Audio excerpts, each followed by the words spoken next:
So we've all been in these situations before, right?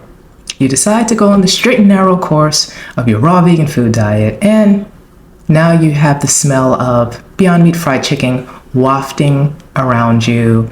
You know, you didn't seek it out, but now it's here. And now your thoughts are kind of being pulled, tempting, and you ask yourself, why am I raw vegan again?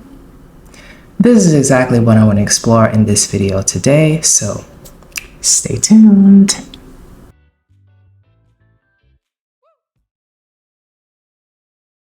Welcome back to the most important channel on YouTube for optimal health and wellness. This is Raw Vegan Food Diet, and if this topic interests you, please hit the subscribe button and the bell notification so you get updates when I post something new. And please share this video with someone that you feel this video can help, and also like it if you like this video. I have a couple of updates. I do have new merch. Yes! If you've missed it for the past couple of weeks, this is one of my hoodies right now, if you can see. It's very comfortable. This is the premium woman's color contrast hoodie, if you're interested. So just click the links below if you are interested. And without further ado, back to the topic. What is FOMO? FOMO is fear of missing out. Now, this is nothing but plain old jealousy, plain old coveting. I know that's a biblical term, but plain old the grass is greener syndrome. So why are you so concerned with your neighbor's diet, your fellow humans' diet? One of the reasons is old habits die hard. So it may have been your favorite meal before you've decided to go on this raw vegan journey. It may have been your go-to, meal that was your favorite. Maybe you grew up with that meal. Maybe that meal helped you through some of your toughest times. And now here it is, just a full-on assault, just wafting through your window, and what to do, right? But here's where you are not a victim. You've made a choice. You've made a conscious choice. Hopefully it's a conscious choice, unless you're a child living in a household where your parents are telling you to be raw vegan. If you're adulting right now, you made a choice for however long, 20, 30, 3, 7 days, and you want to see about a diet. You want to see about a different way of life and a different level of health. So you decided. That's no one else's fault. I mean, I know you know that intellectually, but here comes these old vibes, representing themselves as good old-fashioned comfort, good old-fashioned soul-soothing foods, whatever those things were before you decided to go raw vegan. What's important to focus on is that you made a choice. No one is forcing you to be raw vegan. But if you stick with it, you can overcome these outside noises and temptations. So the first thing I believe that you should do if you want to cure FOMO, as far as diet, is focus on your vision. Write it down, recite it every day in your head or out loud. Remember why you chose to be raw vegan.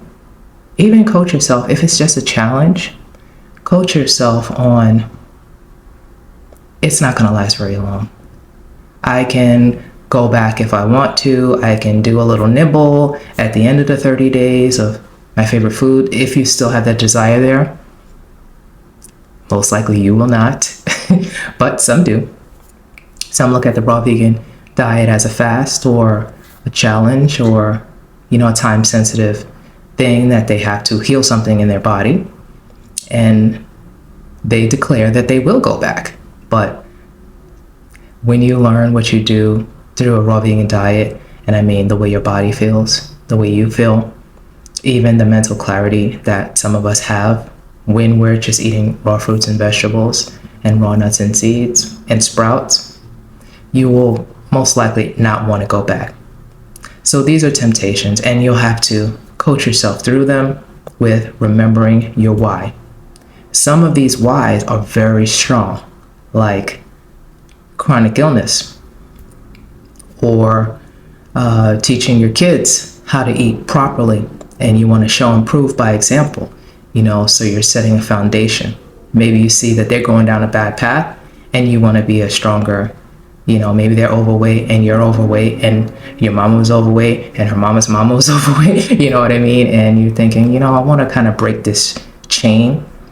I don't want to introduce the type of diseases that my family has either had or that obesity is linked to.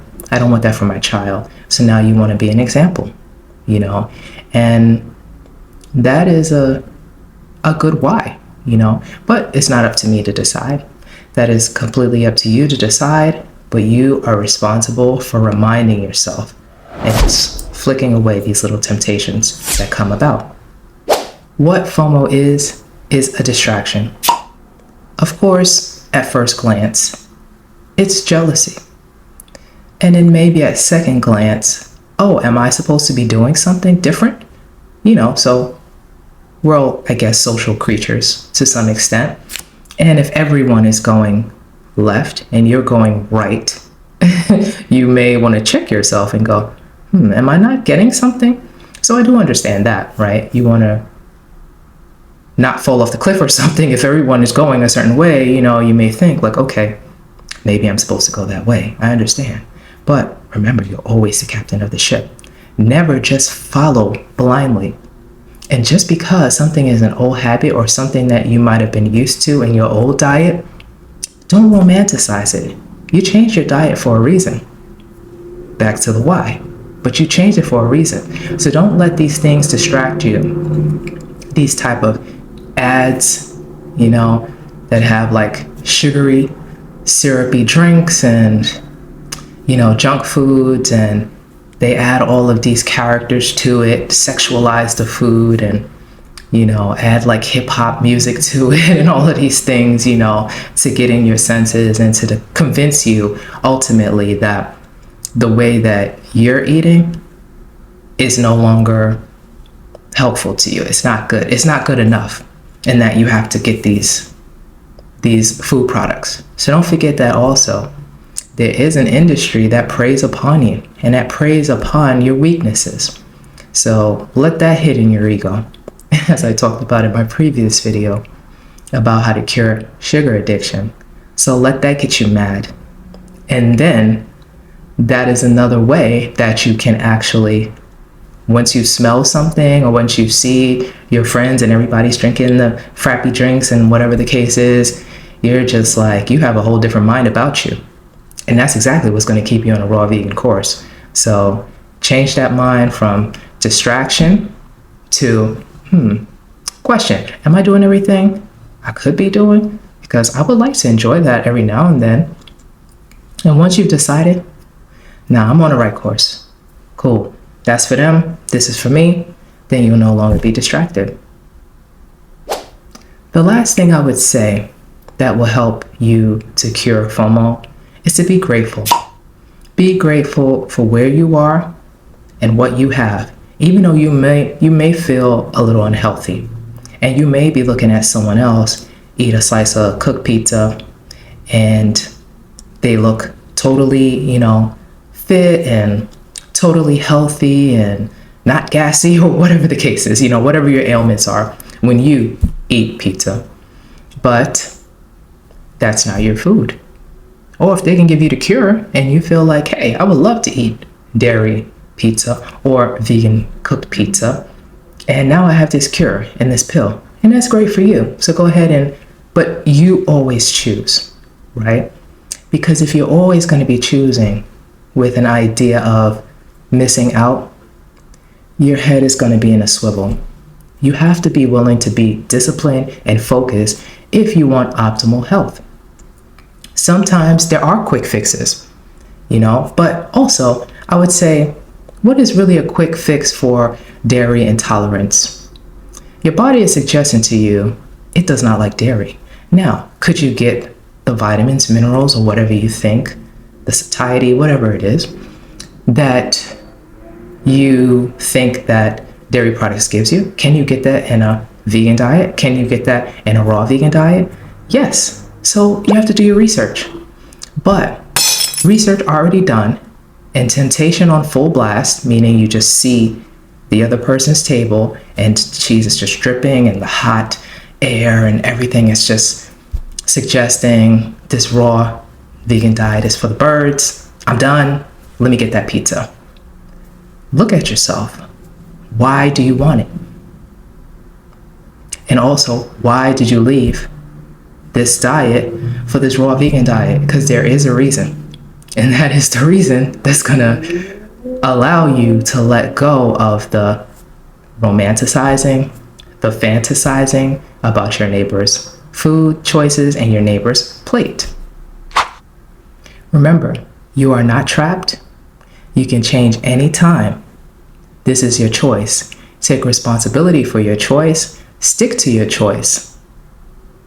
Deal with the temptations in the ways that I just suggested to you, and in ways that maybe I didn't say, and you feel that you can address them. And stick to your guns. How are you going to get any type of results if your head is in a swivel, if you're constantly looking what everyone else is doing? Look about what you're doing. And I know it takes faith, because a lot of times it's like going into the darkness. There are some people that you can look at that are role models and that can show you what a raw vegan food diet, whether short-term or long-term, can actually bring.